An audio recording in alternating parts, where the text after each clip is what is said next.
Hello everyone, 5.2 का हम 10th question देखते हैं। The 17th term of an AP exceeds its 10th term by 7, find the common difference. ठीक है, जैसा क्वेश्चन में बोला हम वैसा कर लेते हैं। 17th term of an AP exceeds its 10th term. Exceeds का मतलब होता है ज्यादा होना। ठीक है, एक्सिट्स का मतलब होता है मोर। ठीक है, तो अगर मोर के अकॉर्डिंग देखें तो 17th टर्म जो है वो 10th टर्म से कितना ज्यादा है, 7 ज्यादा है। तो उस हिसाब से हम लिख ले अगर, तो A17th टर्म जो है किससे ज्यादा है, 10th टर्म से, इसलिए 10th टर्म में हम +7 करेंगे। ठीक है, ये चीज ध्यान रखना है। एक्सिट्स का मतलब है मोर, और मोर के लिए हम हमेशा साइन लगाते हैं प्लस का।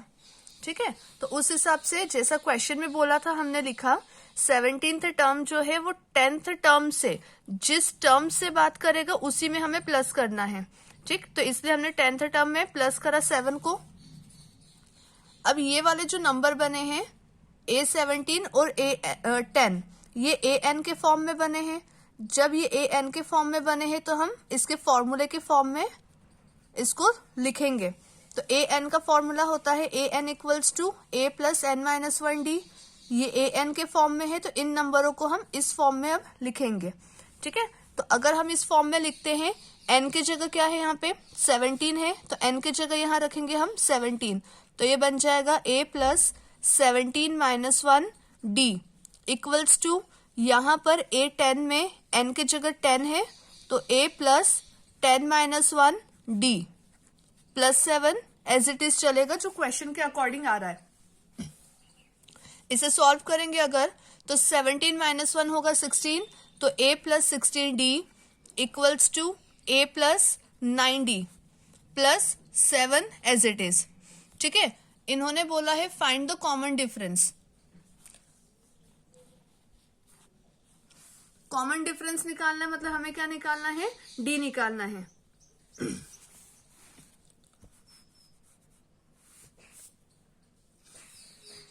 इसमें अगर सॉल्व करें, हम क्या करें, देखिए D हमें निकालना है तो हम क्या करेंगे, ये D और A ये दोनों वैल्यू को क्या करेंगे, एक तरफ शिफ्ट कर लेंगे, क्योंकि वैल्यू निकालनी है D की।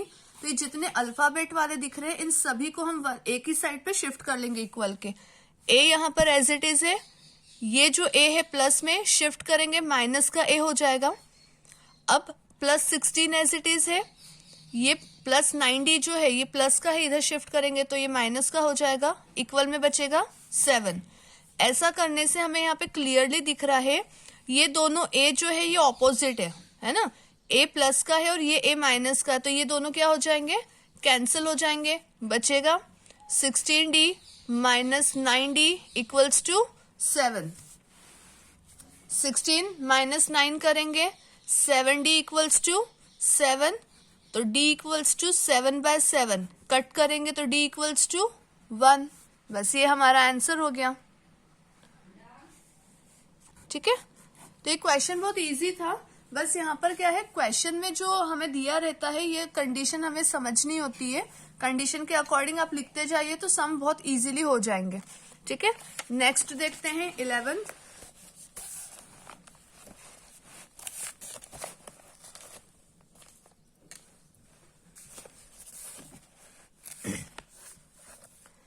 Which term of the AP 3, 15, 27, 39 will be 132 more than its 54th term?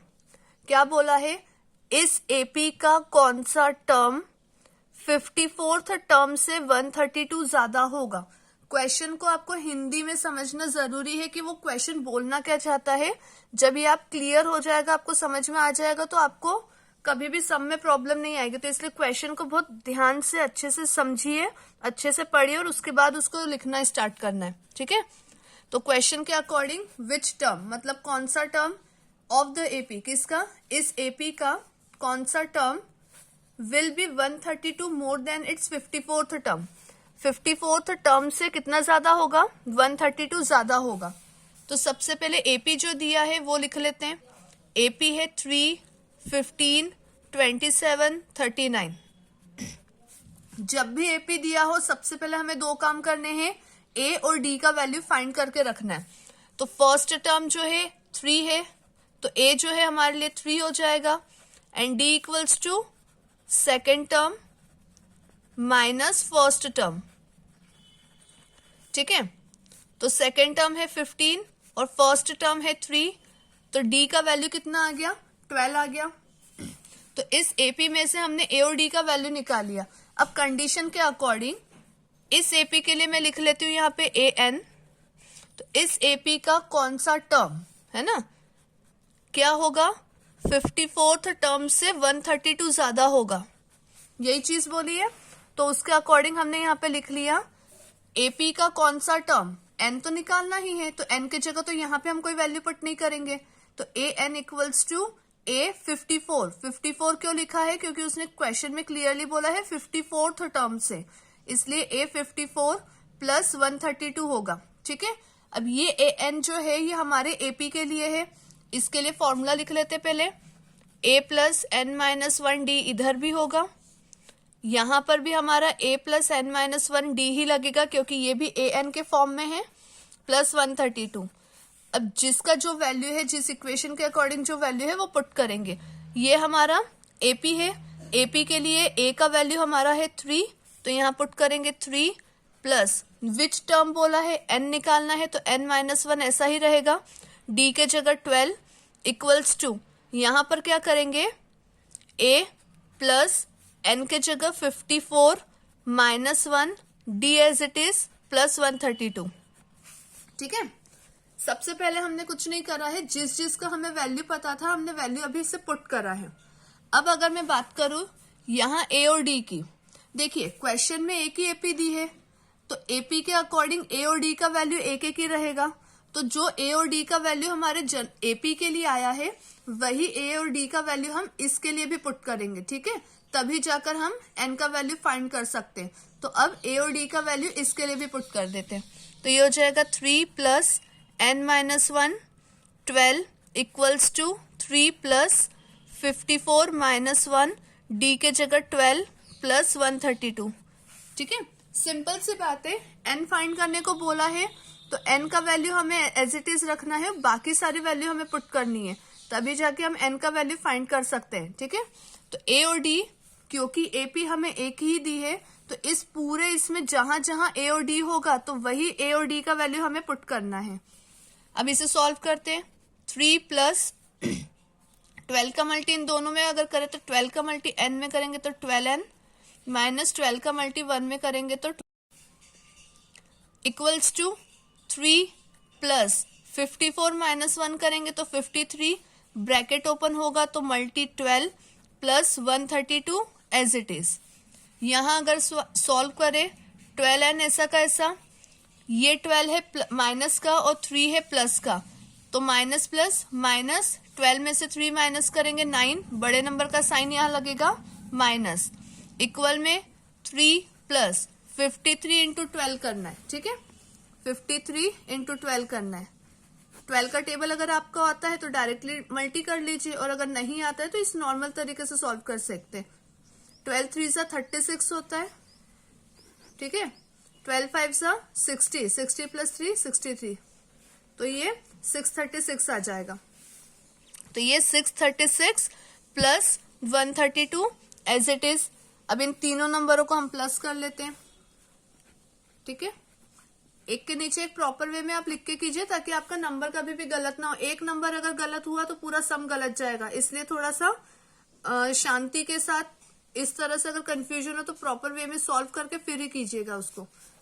तो इसको अगर प्लस करें 11 का 1 7 7 7 7 1, तो 12n minus 9 equals to 771 771, minus का 9 शिफ्ट करेंगे तो प्लस का, 12n equals to 771 plus 9, 12n equals to 780, n equals to 780 upon 12।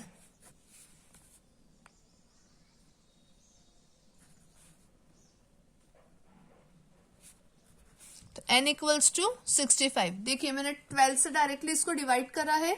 अगर आपको डिवीजन में प्रॉब्लम आता है, इस तरह से कट करने में प्रॉब्लम आता है, तो साइड में आप डिवाइड करके फिर लिख सकते हैं। ठीक है, विच टर्म बोला था, n आ गया है, तो n इक्वल्स टू 65, ये हमारा आंसर हो गया। 12th सम देखते हैं। 2 APs have the same common difference. The difference between their 100th term is 100. What is the difference between their 1000th term? जैसा बोला हम वैसा ही करेंगे। पहले 2 APs have the same common difference. Common difference को हम किससे शो करते हैं? Common difference. कॉमन डिफरेंस को हम शो करते हैं डी से, मतलब जो 2 AP है उनका डी का वैल्यू तो सेम है। The difference between their 100th term is 100। उनके 100th टर्म का डिफरेंस 100 है। अब देखिए 2 APs बोला है तो 2 अलग अलग AP होगी। एक को हम स्मॉल a से शो कर लेते हैं। ठीक है, तो अगर एक AP ये है तो इसके लिए AN होगा, और अगर दूसरा AP को हम कैपिटल से शो करें तो कैपिटल A और यहाँ पर N होगा। ठीक है, 2 AP बोली है, दोनों के लिए अलग अलग शो करना है।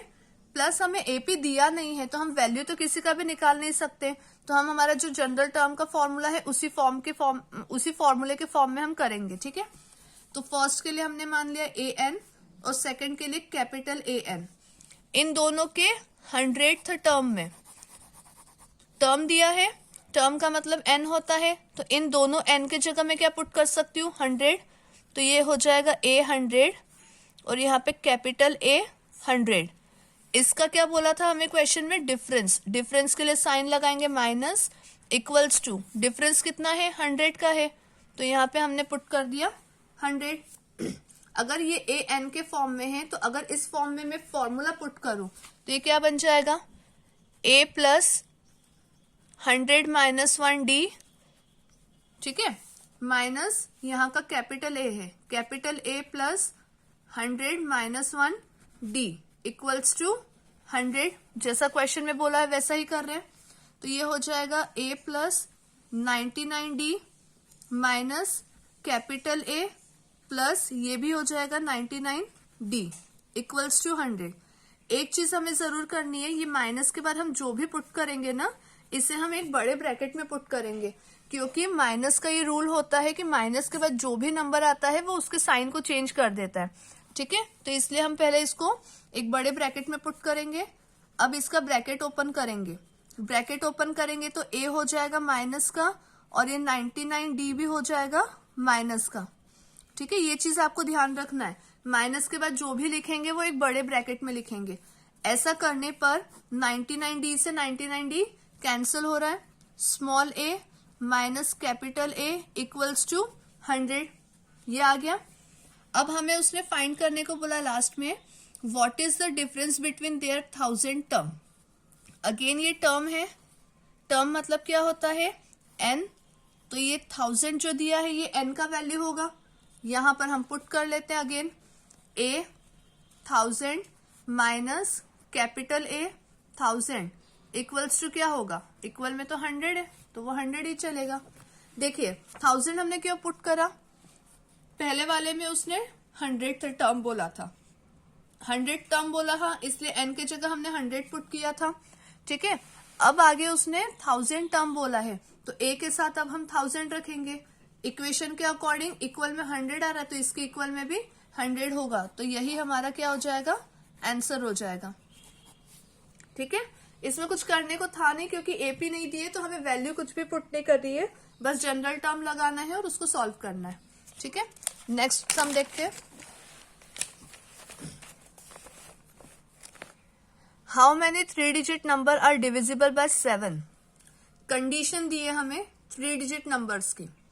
3 डिजिट नंबर की अगर हम बात करें तो कहाँ से स्टार्ट होते हैं, 100 से स्टार्ट होते हैं, 100, 101, 102। ठीक है, इस तरह से चलते जाते हैं और खत्म कहाँ होते हैं, 999 पे। तो ये तो 3 डिजिट नंबर की कंडीशन हो गई, लेकिन इसके साथ में ये भी बोला है डिविजिबल बाय 7। तो अब ये सारे के सारे नंबर तो 7 से डिविजिबल होंगे नहीं, तो हमें क्या करना है, एक एक नंबर को चेक करना है और जो नंबर 7 से डिविजिबल है वो नंबर हम निकालते जाएंगे। जैसे फर्स्ट नंबर है हमारा 100, 100 7 से डिविजिबल है क्या?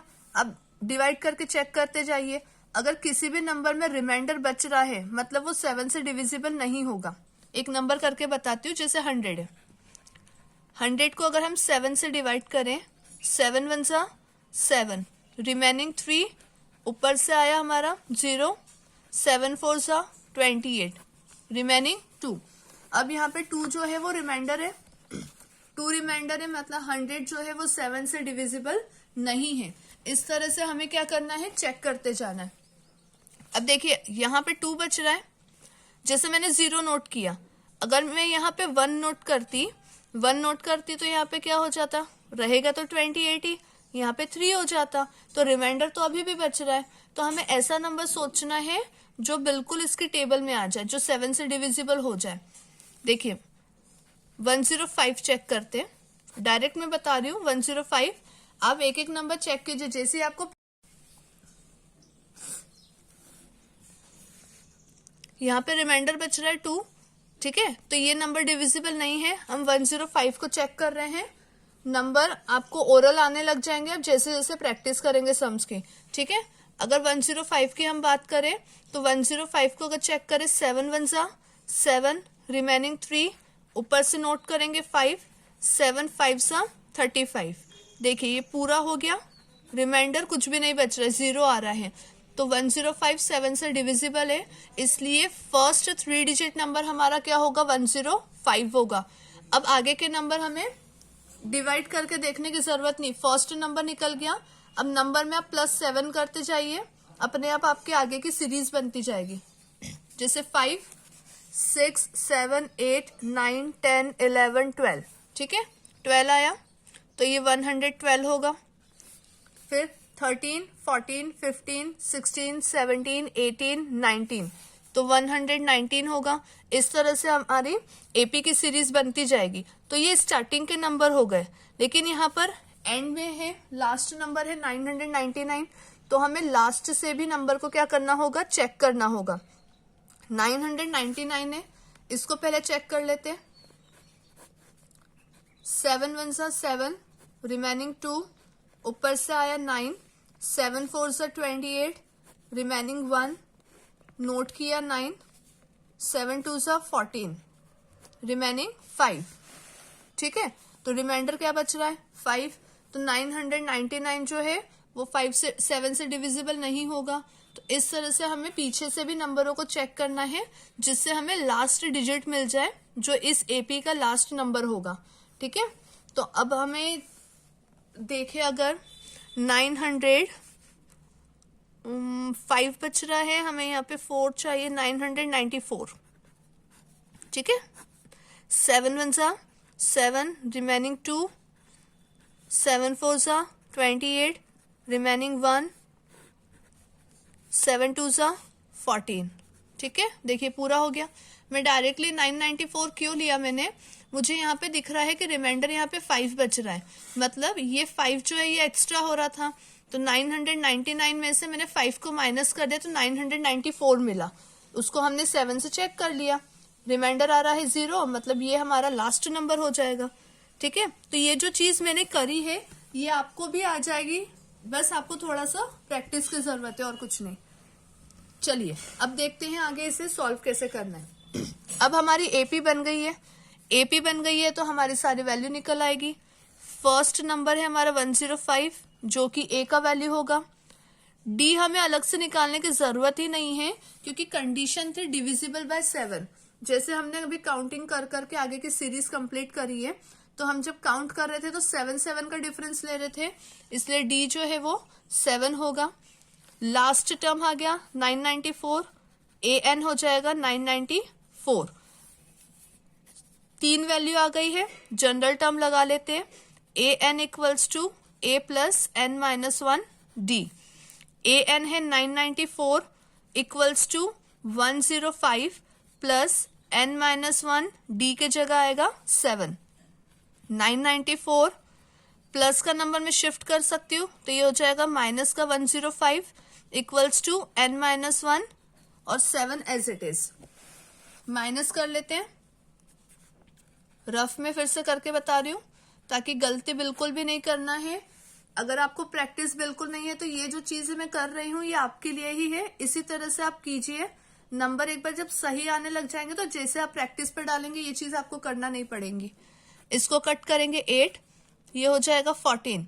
14 में से 5 माइनस करेंगे 9, 8 एज इट इज, 9 माइनस 1 8, तो ये बन गया 889। 889 equals to n minus 1 7 as it is. अब ये जो 7 है ब्रैकेट के साथ किस फॉर्म में होता है, मल्टी में, तो मल्टी का नंबर हम शिफ्ट करेंगे तो डिवाइड में जाएगा। 889 divided by 7 equals to n minus 1। 7 1 जा 7, रिमेनिंग 1, 7 2 जा 14, रिमेनिंग 4, 7 7 जा 49, इक्वल में n माइनस 1 बचेगा। ठीक है, ये जो चीज मैंने करा है, ये जो ओरल कट किया है, अगर आपको ओरल प्रॉब्लम आए तो कुछ नहीं करना है, 889 को 7 से डिवाइड करना है। डिवाइड करने पर आपका 127 ही आएगा। तो कट करने में प्रॉब्लम आती है तो डिवाइड कीजिए, डिवाइड करने पे जो नंबर आएगा वो यहाँ पे लिख देना है। अब ये माइनस का 1 जो है वो शिफ्ट करेंगे तो प्लस का हो जाएगा, इक्वल में n, तो ये हो जाएगा 128 इक्वल्स टू n। ये हमारा आंसर हो गया। ठीक है, नेक्स्ट सम देख लेते हैं। How many multiples of 4 lie between 10 and 250। अब यहां हमें लिमिट दे दी है, कहां से, 10 से 250 के बीच ही होना चाहिए। जब बीच की बात करें, मतलब बिटवीन की बात करें, तो बिटवीन में जिस नंबर की बात की गई है वो नंबर हम कभी भी काउंट नहीं करते। यहाँ पर हमें दिया है 10 to 250, बिटवीन की बात करी है तो हम 10 और 250 को इसमें काउंट नहीं करेंगे। ठीक है, काउंटिंग हमारे स्टार्ट होगी 11 से लेके 249 तक। ठीक है, ये चीज ध्यान रखना है। यहाँ पर मैक्सिमम गलतियां होती है, बिटवीन दिया है फिर भी 10 और 250 को कई बार इंक्लूड कर लेते हैं और वहीं पे सम गलत हो जाता है। तो ध्यान क्या देना है, अगर बिटवीन दिया है तो इन नंबरों को हमें काउंट नहीं करना, इंक्लूड नहीं करना है। 10 के बाद आता है 11, तो 11 से लेकर 249 तक बस हम इन्हीं को नंबरों को चेक करेंगे। अच्छा, अब यहाँ पे कंडीशन दी है हमें 4 की, जैसे इसके पहले दिया था 7 का, वैसे यहाँ दिया है 4 का। 10 तो हमें काउंट नहीं करना है, 11 सिंपल सी बात है, यहाँ पे 4 है, 4 के टेबल से चेक करना है, मल्टीपल्स बोला है। 4 के टेबल में 11 आता है, नहीं। 4 के टेबल में इसके बाद क्या आएगा, 11 के बाद 12 आता है, 4 के टेबल में 12 आता है, इसलिए पहला नंबर हमारा हो जाएगा 12। और सिंपल सी बात है, 4 की टेबल यहां से हमें कंटिन्यू करना है, 16, 20, 24, ज्यादा नंबर नहीं लिखना है, डैश डैश डैश, क्योंकि हमें एपी बनानी है, सारे नंबर नहीं लिखना है। लास्ट का है 249, अब यहां से चेक करेंगे। सिंपल सी बात है, 249 में 9 जो है वो ऑड नंबर है और 4 जो है हमारा इवन नंबर है, तो ये वैसे भी डिविजिबल नहीं होगा, तो इससे छोटा 248 होगा, उसको चेक कर लेते हैं।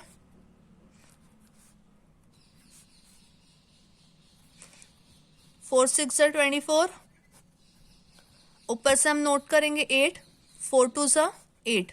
ठीक है, ये डिविजिबल है पूरा, तो नंबर आया हमारा 62, लेकिन उससे मतलब नहीं है 4 से डिविजिबल है या नहीं, ये चेक करना है। 4 से डिवाइड हो गया मतलब ये 4 के टेबल में आएगा, इसलिए लास्ट का नंबर हमारा हो जाएगा 248। अब हम लगा देंगे सारी वैल्यू फॉर्मूले में। ठीक है, वैल्यू निकाल लेते हैं। ए कितना होगा हमारा 12, 4 का डिफरेंस चल रहा है, इसलिए डी होगा 4, और लास्ट टर्म आया है तो 248 जो हो जाएगा वो ए एन का वैल्यू हो जाएगा हमारा। जनरल टर्म लगा लेते हैं, a n equals to a plus n minus 1 d. A n के जगह 248, ए के जगह 12, एन माइनस 1, डी के जगह 4, तो 248 प्लस का 12 इधर आएगा तो माइनस का एन माइनस 1 4। बिल्कुल सेम मेथड है जो अभी तक हम करते आए हैं। ठीक है, उसी को फॉलो करना है। 8 minus 2 6, 4 minus 1 3, 2 as it is, equal में n माइनस 1 4। 4 जो है मल्टी में इधर आके डिवाइड में आ जाएगा, 236 divided by 4 equals to n minus 1। 4 5 से 20, रिमेनिंग 3, 4 9 से 36 equals to n minus 1। Minus का 1 शिफ्ट करेंगे तो प्लस का होगा, तो 59 + 1 इक्वल्स टू n, ये हो जाएगा 60 इक्वल्स टू n। ठीक है, तो ये 60 हमारा आंसर आ गया। नेक्स्ट सम देखते हैं।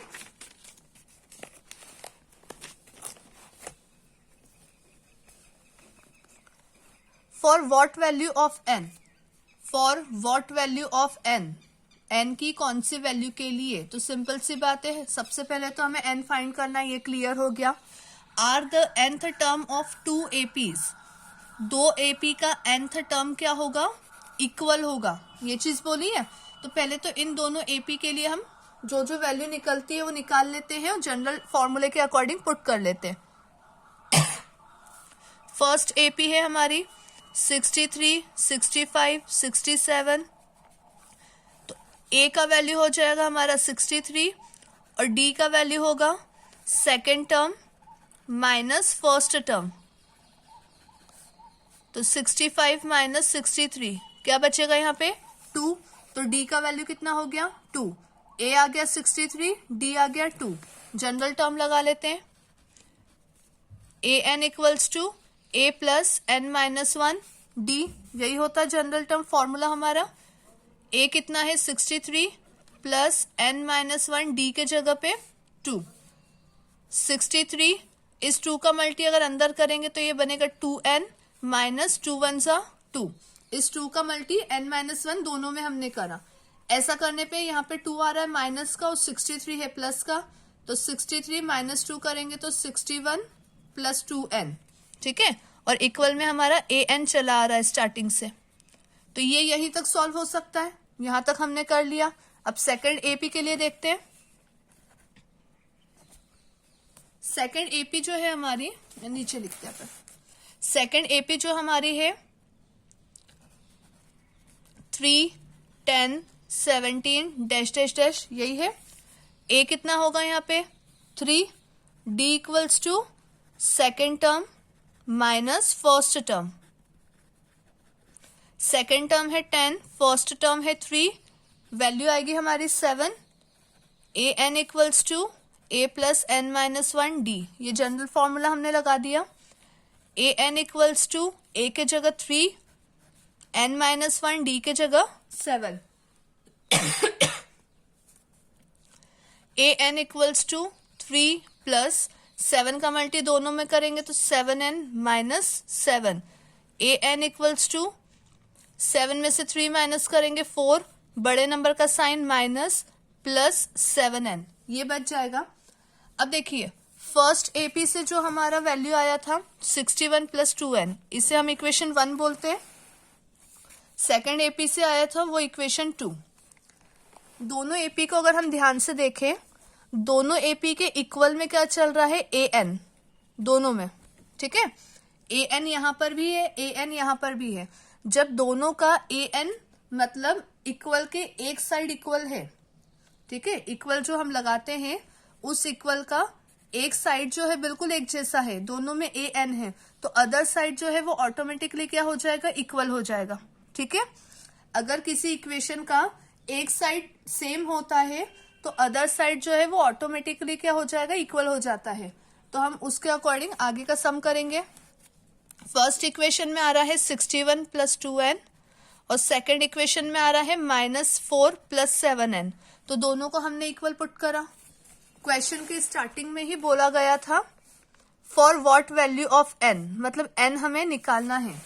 ठीक है, और n ही बचा है यहाँ पे अल्फाबेट के हिसाब से, मतलब ये बिल्कुल सही चल रहा है। अब सॉल्व कर लेते हैं, n वाले एक तरफ और नंबर एक तरफ।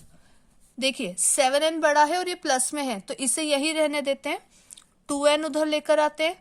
जब n उधर आ रहा है तो ये 4 इस साइड आएगा। ठीक है, एक नंबर उधर होगा और एक नंबर उधर से इस साइड आएगा, तो इस 61 माइनस का 4 इधर आके प्लस का हो जाएगा। 7n उधर ऑलरेडी है तो पहले हम 7n लिखेंगे, प्लस का 2n शिफ्ट होगा तो माइनस का 2n। शिफ्टिंग में मैक्सिमम गलतियां क्या होती है, शिफ्ट कर रहे हैं 2n को, 2n पहले लगा देंगे फिर माइनस लगा के 7n लिखते हैं और उसमें ही पूरा सम गलत हो जाता है। इक्वल के अदर साइड पे जो नंबर बचा है उस नंबर को हमें पहले लिखना है और और शिफ्ट करके जो नंबर हमारा आ रहा है उस नंबर को हमें बाद में लिखना है, ठीक है।